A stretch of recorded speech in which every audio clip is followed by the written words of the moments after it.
जो दुनिया में इतना अन्याय है, दुनिया में इतनी भूख है, इतनी बीमारी है, इतनी मजबूरी है, इतने बलात्कार हैं, इतने हत्याएं हैं, ये इसके सामने हो रहे हैं। और ये चाहे तो रोक सकता है, लेकिन ये होने देता है। और ये मुझसे पूछेगा, इसकी मजाल होगी कि मुझसे पूछेगा कि तुमने क्या किया दुनिया में। मैं पूछूंगा अगर ये निकला कि भाई तुमने क्या किया था।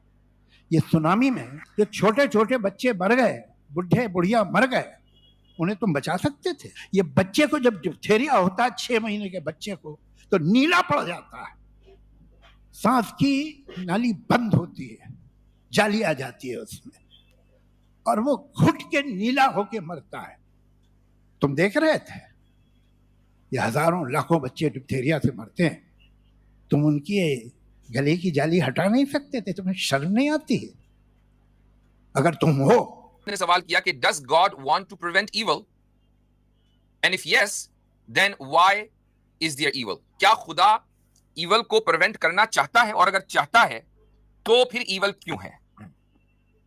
ये जो दो बॉक्सेस हैं इनके दरमियान उसने ऐसा दिखाया है कि कोई तीसरा ऑप्शन नहीं है। एक ऑप्शन तो ये है कि खुदा इवल प्रिवेंट ही नहीं करना चाहता, तो अब इसका मतलब खुदा अच्छा नहीं है। दूसरा ऑप्शन ये है कि करना चाहता है, तो फिर क्यों है, फिर इवल क्यों है। अब इसमें कोई तीसरा ऑप्शन नहीं है, उसने इस तरह दिखाई, यही डंडी मारी उसने, जबकि तीसरा ऑप्शन भी मौजूद है। और वो तीसरा ऑप्शन मौजूद ये है कि खुदा इवल कंट्रोल करना चाहता है, प्रिवेंट करना चाहता है, लेकिन अपने हिसाब से, अपने वक्त पर। और जब वो जिस वक्त इवल को कंट्रोल करेगा उस वक्त इवल खत्म होकर रहेगा। ये जो तीसरा ऑप्शन है ये इसने जिक्र नहीं किया, यहां डंडी मार दी, और इसका जिक्र कुरान करीम में है। देखें कुरान करीम में एक आयत नहीं बहुत सारी आयतें हैं। ये बात सब मानते हैं कि जुल्म इंसाफ के मुकाबले में ईवल है। आप जुल्म की जो भी तारीफ करें, जो भी जिस तरह भी डिफाइन करें, वो ईवल है। कुरान करीम मसलन एक दो आयतें मैं आपको पढ़कर सुनाता हूं। अल्लाह ताला फरमाता है सूरह फातिर में कि वलौ युआखिदुल्लाहु अन्नास बिमा कसबू मा तरक अला ज़हरिहा मिन दाब्बा वलाकिन युअख्खिरुहुम इला अजलिन मुसम्मा। कि अगर अल्लाह ताला लोगों के अमाल पर उनको फौरी तौर पर पकड़ना चाहे तो मा तरक अला ज़हरिहा मिन दाब्बा, तो रूए जमीन के ऊपर कोई चौपाया जिंदा नहीं बचेगा। लेकिन वलाकिन युअख्खिरुहुम, लेकिन वो मोहलत दे रहा है उनको एक खास वक्त तक। इसका मतलब ये है कि वो ईवल कंट्रोल कर सकता है, प्रिवेंट कर सकता है, लेकिन एक खास वक्त तक की वो मोहलत दे रहा है। अच्छा आगे अल्लाह ताला फरमाता है सूरह हज में वकअय्यिम मिन क़रयतिन अमलैतु लहा वहिय ज़ालिमतुन सुम्मा अख़ज़्तुहा व इलैयल मसीर।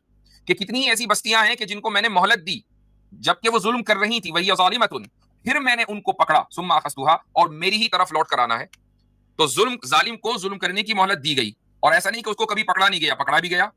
दुनिया के अंदर ऐसी बहुत सी बस्तियां हैं कि जिनको कुरान करीम के मुताबिक उन पर अजाब आया और वो बस्तियां तबाह बर्बाद हो गई। इसी तरह अल्लाह ताला फरमाता है वरब्बुकल गफूरु ज़ुर रहमा, तुम्हारा रब गफूर है, मगफिरत करने वाला है, रहम करने वाला है। लौ युआखिदुहुम बिमा कसबू, अगर खुदा उनके अमाल पर उनको फौरन पकड़ने बैठ जाए, लअज्जल लहुमुल अज़ाब, तो अजाब फौरी तौर पर आ जाए। एक हदीस भी मैं आपके सामने पढ़कर सुना दूं। रसूल अकरम सल्लल्लाहु अलैहि वसल्लम का इरशाद है कि इन्नल्लाह लयुमली लिज़्ज़ालिम हत्ता इज़ा अख़ज़हु लम युफ़्लितहु, कि अल्लाह ताला जालिम को मोहलत देता है यहां तक कि वो वक्त आ जाता है जब उस जालिम को पकड़ता है तो फिर उसके लिए कोई मोहलत नहीं होती। तो इसका मतलब यह है कि जालिम के लिए एक वक्त मुकर्रर है, जुल्म को रोकने का एक वक्त मुकर्रर है। हाँ तो दोस्तों, आप लोगों ने सुना यासिर नदीम साहब और जावेद अख्तर साहब ने क्या कहा। तो आइए इसकी एनालिसिस करते हैं।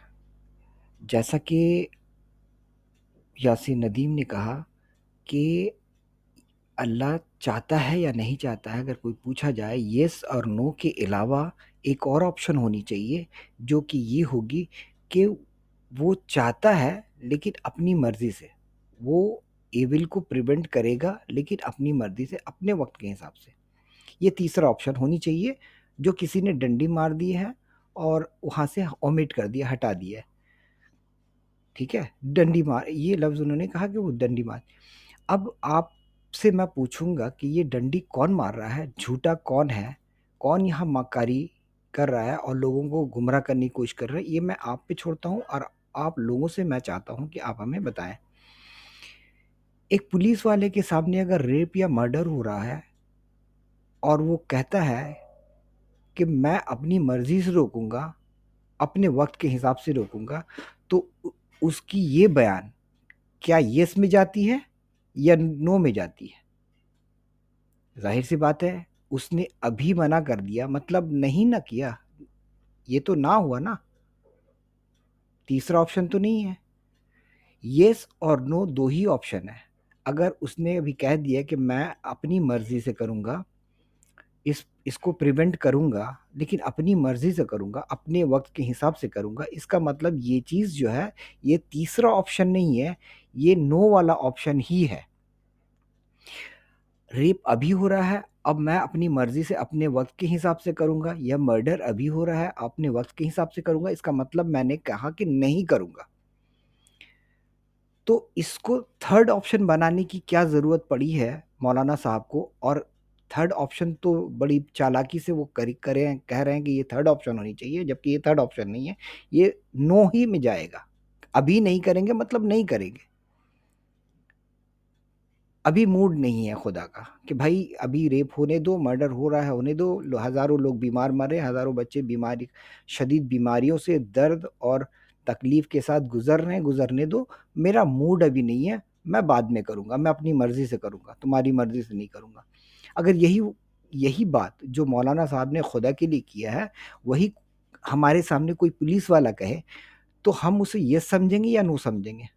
ज़ाहिर सी बात है, आप कहेंगे कि इसे तो नो समझेंगे, मतलब पुलिस वाला चाहता ही नहीं है रोकना, तभी तो कह रहा है कि मैं अपनी मर्ज़ी से रोकूँगा, अपने वक़्त के हिसाब से रोकूँगा।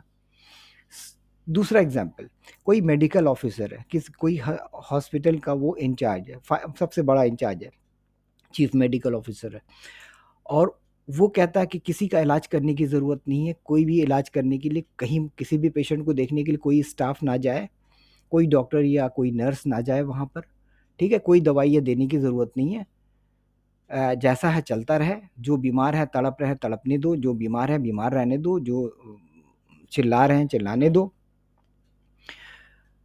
हम रोकेंगे, लेकिन अपने वक़्त के हिसाब से रोकेंगे, अपने मर्ज़ी से रोकेंगे। तो आप इस मेडिकल ऑफ़िसर को या इस पुलिस वाले को आप इंसान कहेंगे?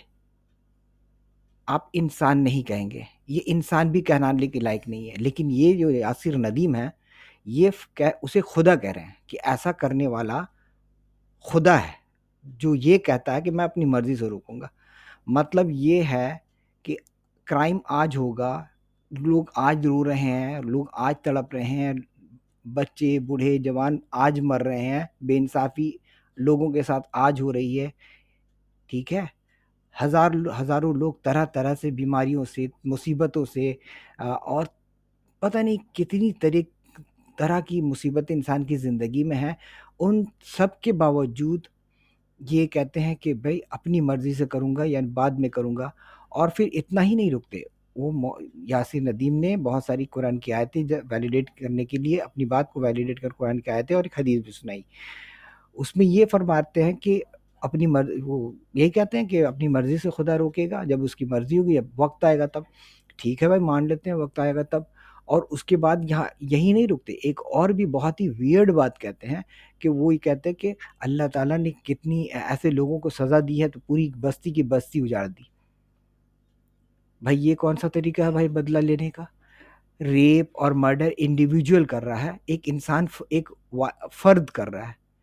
सपोज़ कीजिए एक शहर में मौजूद 50 लोग हैं या 100 लोग हैं जो गुनाह करते हैं, रेप या मर्डर करते हैं, बहुत तरह तरीके से जो भी गलतियाँ करते हैं, जुर्म करते हैं, गुनाह करते हैं, ठीक है?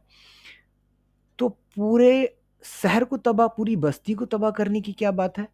उस बस्ती में मतलब ये हुआ कि भाई 100 साल पहले 100 साल पहले कोई गुनाह होता है, लोग मर्डर करते हैं, रेप करते हैं, वो करते हैं, अचानक कोई पूछता है भाई, खुदा से कोई पूछता है कि भाई आप ये सब गुनाह हो रहा है, बेइंसाफ़ी हो रही है, इतनी दुख तकलीफ़ बीमारी, इतनी इतनी परेशानियां हैं, भूख से लोग मरते हैं, ऐसे ऐसे, और आप इंसाफ क्यों नहीं करते? तो खुदा कहता है कि मेरा भी मूड नहीं है, अभी मैं ढील दे के रखा हूँ, जो जिसे रेप करना है वो रेप करे, जिसे मर्डर करना है मर्डर करे, जिसे तड़पना है तड़पे, जो होने दो चलने दो, और मैं जब जागूँगा तो पूरे शहर को मैं तबाह कर दूँगा। तो 100 साल के बाद या 200 साल के बाद वो एक क्या बोलते हैं, प्रलय लाता है, आफ़ात लाता है, और आफ़ात लाने से पूरा शहर, पूरी बस्ती, पूरा मुल्क तबाह हो जाता है। तो ये कौन सा तरीका है भाई इंसाफ करने का? जिन लोगों ने गुनाह किया उन्हें सज़ा नहीं दी, और कुछ दिनों बाद, बहुत दिनों के बाद, पता नहीं सालों बाद या 1000 सालों बाद या 200 साल बाद, 500 साल के बाद अचानक से उठे और पूरे शहर को तबाह कर, पूरी बस्ती को तबाह करने से तो उन लोगों को भी तो सज़ा मिल जाएगी जो लोग पाक दामन हैं, जिन्हें रेप, मर्डर और जितनी भी बुराइयां हैं, जितनी भी जराइम हैं, उनसे सख्त नफरत है। उनमें तो बहुत से अल्लाह का नाम लेने वाले भी होंगे, उनमें से बहुत सारे तौहीद वाले भी होंगे, वली भी होंगे और अच्छे नेक लोग भी होंगे। आप सबको आप पूरी बस्ती को देखिए, ये मेरे कलाम नहीं है, ये मैं नहीं कर रहा हूँ। अभी इस वीडियो में आप पीछे करके देख लीजिए, इस वीडियो में मौलवी साहब ने कुरान और हदीस की रोशनी में, रेफरेंस के साथ में उन्होंने ये बात कही है कि ऐसा खुदा कुरान में फरमाता है और हदीस भी बताई। ये मैं नहीं बोल रहा हूँ, आप 2 मिनट फिर से वापस पीछे कीजिए और वो इसको देखिए कि यासिर ने क्या कहा।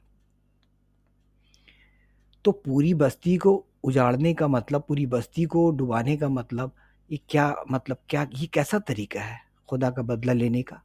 गुनाह कोई और कर रहा है, चलो ठीक है, ये तो गुनाह करने वालों की बात हुई कीरे पर, लेकिन जो लोग बीमारी से मरते हैं उस वक्त कौन कसूरवार है जो आप पूरी बस्ती को तबाह कर देते हैं?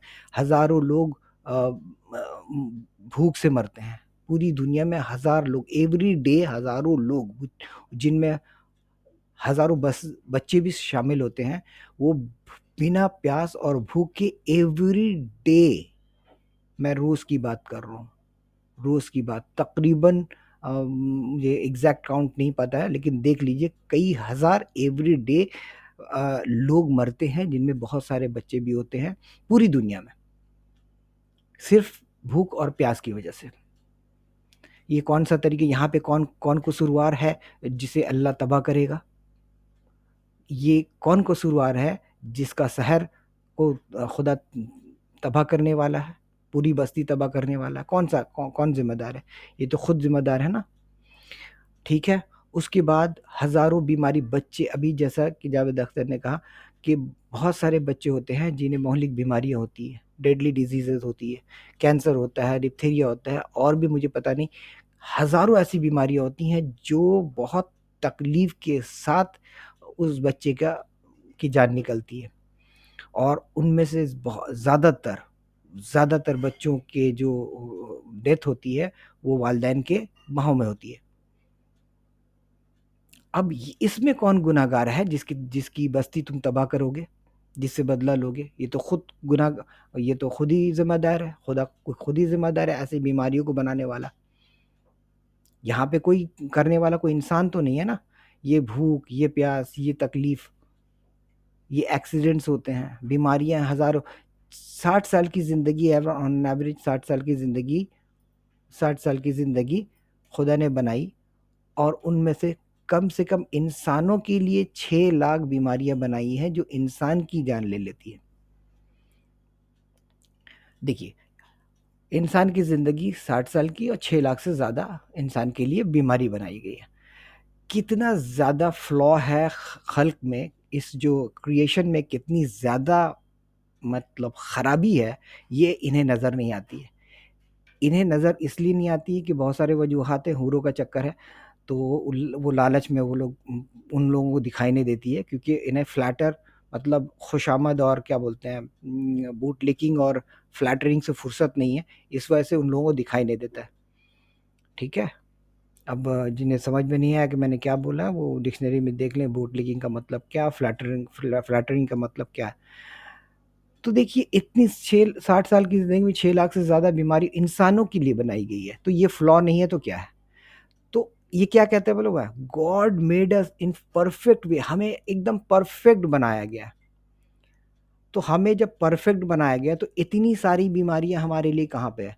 देखिए, आस्तिक होना बिल्कुल आसान है, आस्तिक होना बिल्कुल आसान है। आप कल ही से अपना झूठ का दुकान, आप आस्तिक बनकर एक मौलवी, पंडित, कुछ भी बन जाए, अपनी दुकान खोल ले, चमक जाएगा दुकान आपका, आपकी दुकान चल जाएगी बिल्कुल। सिर्फ आपको ये कहना है कि झूठ बोलना है और ये बात करना है, आस्तिक बनना एकदम आसान है। वो क्या करना है कि आप जो चीज़, जो कुदरत ने हमें, हमारे लिए बेहतरीन है, हमारे लिए बेहतर है, परफेक्ट है, ठीक-ठाक है, सूटेबल है। उसे आप कह दें कि देखिए अल्लाह की शान, खुदा की शान, गॉड की शान, भगवान की शान आप कह दें। और जब कोई खराबी दिखाए, जो बीमारी दिखाए, फ्लॉ दिखाए, कमज़ोरी दिखाए, इंसान के लिए जो चीज़ें हमारे लिए सूटेबल नहीं है, वो चीज़ें दिखाए, तो आप कह दें बिल्कुल आसानी से कि ये इम्तिहान है। ये खुदा ने इम्तिहान के लिए हमारे लिए परेशानी में डाला है।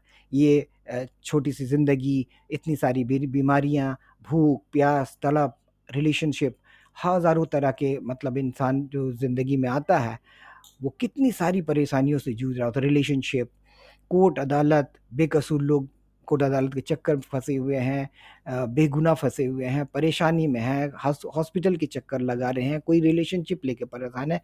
कितनी औरतें अब रोज़ पिटती हैं, सिर्फ़ इसलिए कि खाने-पीने और सर छुपाने के लिए जगह उन्हें चाहिए होती है, इसलिए रोज़ वो मार खाती हैं और अपने ससुराल को नहीं छोड़ पाती। ऐसे भी होती हैं, कितने बच्चियों का रेप होता है, कितने लोग रोज़ कत्ल होते हैं। तो ये सब जो इंसान जो दुनिया में जो दिखाई दे रहा है, ये सब क्या मतलब फ्लॉ नहीं है? तो क्या कहेंगे? बिल्कुल आसान है, 2 ही तो ऑप्शन है, जो अच्छा है तो वो बहुत माने अल्लाह की शान, God made us in a perfect way. और जब आप उन्हें खराबी दिखाएँ, कुदरत के फ्लॉज़ दिखाएँ, हमारे लिए जो कितनी हज़ारों चीज़ें अनसूटेबल हैं, तो वो दिखाएँ, तो आप कह देना, ये सारे इम्तिहान हैं। बहुत आसान है इनके लिए। साइंस की दी हुई मुझे तो समझ में नहीं आता, साइंस की दी हुई चश्मा लगाकर कहते हैं साइंस पीछे है और खुदा का वजूद एग्जिस्ट करता है, खुदा एग्जिस्ट करता है। साइंस की दी हुई बनाई हुई आंखों में चश्मा लगाकर कहते हैं साइंस पीछे है और खुदा का वजूद का इकरार करते हैं। मतलब आप समझ रहे हैं, एक साइंस अगर खुदा ने तुम्हें परफेक्ट बनाया तो चश्मा की ज़रूरत क्यों हुई? और अगर साइंस ने तो तुम्हारी खराब आँखों को साइंस ने आँखों को ठीक कर दिया, जो खराब हो चुका था, खुदा का बनाया हुआ आँख खराब हो चुका था, उसको खुद साइंस ने फिर से वापस दिया। तो साइंस पीछे कैसे है? एक जो क्लेम है, उसके पीछे 2-2 बेशर्मी छिपी हुई है। चश्मा लगाकर कहते हैं कि God made us in perfect way so God exist. माने एक ही सेंटेंस है, उसमें 2 बेशर्मी और 2 लानत छुपी हुई है कि चश्मा लगाकर किसका दिया हुआ चश्मा? खुदा का दिया हुआ चश्मा है या खुदा ने तुम्हारी आँखों को कमज़ोर बनाया और वो तुम्हारी आँख खराब हो गई तुम्हारे मरने से पहले। तो खुदा कैसे करके एग्ज़िस्ट करता है? कैसे करके हमें परफेक्ट बनाया? गॉड कहाँ से हमें हमें परफेक्ट किस तरह से बनाया आप कहें? अगर परफेक्ट बनाता तो तुम्हारी मरने से पहले तुम्हारी आँख कमज़ोर ही आँख खराब ही नहीं होती। और साइंस ने तुम्हें देकर तुम्हारे खराब आँखों को फिर से ठीक माने बेहतर बना दिया, फिर से पहले के जैसा दिखने के काबिल हो गए लगभग। तो कहते हो साइंस ही पीछे है और धर्म आगे है। हमारा मज़हब आगे है और साइंस पीछे है। ये बेशर्मी नहीं तो और क्या है?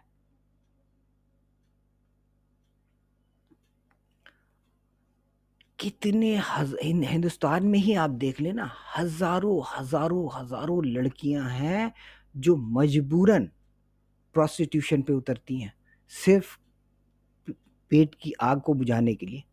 दुनिया में बहुत सारे अफ्रीकन कंट्रीज़ है और यहाँ वहाँ बहुत सारे ममालिक हैं जहाँ पे खाने की जब ज़मीन में प्रॉपरली फसल नहीं उगते, उसकी कमी की वजह से हज़ारों लोग मरते हैं दुनिया में। हज़ारों लोग सिर्फ बीमारियों से मरते हैं, खतरनाक बीमारी जैसे कैंसर वगैरह से मरते हैं। अब आप बताइए कि इतने सारे जो मजबूर औरतें हैं जो प्रोस्टिट्यूशन में उतरती हैं, हज़ारों औरतें हैं जो रोज़ पिटती हैं अपने ससुराल में। हज़ारों औरतें हैं जो हस्बैंड का एक्स्ट्रा मैरिटल अफेयर्स को बर्दाश्त करती हैं। डिवोर्स अब मर्द भी बर्दाश्त करते हैं, कितनी औरतें ऐसी होती हैं जो जिनके हस्बैंड नेक होते हुए भी वो बर्दाश्त करते हैं कि उनकी वाइफ का कहीं और एक्स्ट्रा मैरिटल अफेयर्स चल रहा होता है। तो ये सब दुख नहीं है, ये तकलीफ नहीं है। डिवोर्सेस, माँ बाप अपने बच्चों से बिछड़ते हैं, बच्चे अपने माँ बाप से बिछड़ते हैं। कितने बच्चे छोटे होते हैं और माँ बाप गुजर जाते हैं, ऑर्फन हो जाते हैं, यतीम हो जाते हैं। ये तकलीफ नहीं है, ये तकलीफ में नहीं आता है। ये कैसा टेस्ट है? और वो खुदा जो 2% जो वर्ल्ड का एरिया है, पूरे वर्ल्ड का एरिया का 2% वाले छोटा-सा एरिया, छोटा-सा जगह उठाता है, वहाँ पे अपना एक नुमाइंदा भेजता है और उसे एक्सपेक्ट करता है कि सारे लोगों को मेरा मेरा जो पैगाम है ना, सारे लोगों को पहुँचा दो। एक सिंगल आदमी को उठाता है। 700 करोड़ की आबादी में अभी 700 करोड़ की लगभग आबादी है, उसमें एक बंदे के जो 1400 साल पहले एक बंदा आया, उस बंदे का पैगाम सारी ज़िंदगी तक चलता रहे। ये कैसा खुदा है भाई? खुदा जब कादिर मुतलक है, वो सब कुछ कर सकता है, तो एक आदमी को चुनने की क्या ज़रूरत है? वो भी जो वर्ल्ड है उसका 2% एरिया। और 2% एरिया मैं इसलिए कह रहा हूँ कि एक प्रॉफिट के लिए नहीं, ये सारे प्रॉफिट यहीं पर आए थे। अब्राहमिक रिलीजन के जो सारे प्रॉफिट्स हैं ना, वो सब के सब वर्ल्ड के 2% एरिया में ही आए हैं। वर्ल्ड का जो भी साइज है, सपोज कि ये एक 100 स्क्वायर मीटर है, तो 100 स्क्वायर मीटर में सिर्फ 2 स्क्वायर मीटर में सारे के सारे अब्राहमिक प्रॉफिट आ गए। और उनसे एक्सपेक्टेशन है, खुदा एक्सपेक्ट करता है कि भाई मेरा पैगाम जो है बाकी लोगों को पहुंचा दो कि मैं क्या बोल रहा हूँ। उन्हें गॉड जब कादिर मुतलक है, तो उन्हें बिल्कुल हेसिटेट नहीं करनी चाहिए खुदा को, और हमसे डायरेक्ट हर इंसान के दिल और दिमाग से डायरेक्ट कनेक्ट कर लेनी चाहिए, और डायरेक्ट कनेक्ट करके बात कर लेनी चाहिए कि क्या what is right, what is wrong and what he wants. आसान है बिल्कुल, वो क्या चाहता है हमारे दिलों में डाल दे। ये एक नाटक करने की क्या ज़रूरत है? एक इंसान पे डिपेंडेंट होने की क्या ज़रूरत है कि एक आदमी को भेजेंगे और वो बाकी 1000 2000 जब तक क़यामत, जब तक दुनिया ख़त्म ना हो, तब तक वही एक आदमी का पैगाम चलेगा बाकी रहती दुनिया तक। तो ये कैसा है? ये इज़ इट पॉसिबल? ठीक है, अभी इतना ही रखते हैं। और बहुत कुछ कहा जा सकता है, लेकिन अभी मैं और इस वीडियो को लंबा नहीं करना चाहता। बहुत कुछ किया जा सकता है प्रॉब्लम विल के बारे में, लेकिन अभी यहाँ तक रखते हैं। कैसा लगा आपको? आप ज़रूर कमेंट करें और मेरी भी इस्लाह करें कि भाई मैंने कौन-सी बात गलत कह दी, इलॉजिकल कह दी, या हो सकता है that is not making sense और समथिंग। जो भी है आप हमें बताएँ, और कहाँ मैंने छिपा लिया, कहाँ मैंने गलत बयान किया, तो आप ज़रूर कमेंट करके बताएँ, ताकि मेरी भी इस्लाह हो सके, मैं भी करेक्शन कर सकूँ और नेक्स्ट वीडियो के लिए ज़्यादा सही बातें करूँ। अभी इजाज़त दीजिए, मिलते हैं नेक्स्ट वीडियो में। Bye bye.